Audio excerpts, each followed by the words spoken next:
여러분 안녕하십니까? 광주 MBC 뉴스데스크입니다.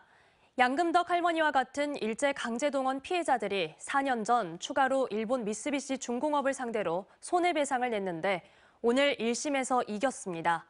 휠체어를 타고 직접 판결을 들으러 온 원고 정신영 할머니는 승소 소식에 눈물을 흘렸습니다. 송정근 기자가 취재했습니다. 휠체어를 탄 올해 94살 정신영 할머니가 광주지법 민사법원을 빠져나옵니다.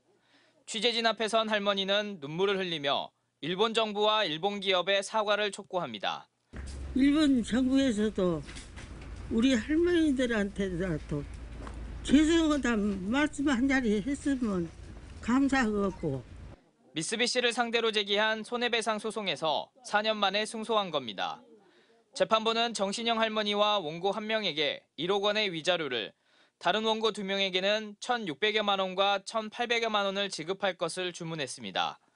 해방 이후에도 일본군 위안부라고 주변에서 오해를 해 심적으로도 고통스러운 세월을 보냈던 정 할머니는 양금덕 할머니의 소송을 지켜보며 용기를 얻었고 나이 90살이 돼서야 소송에 나서게 됐습니다.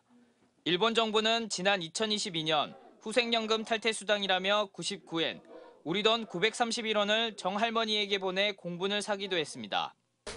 얘들 가자값도 아니고 이것은 일본 사람들 그 똥구덩이나 닦으라고 있어.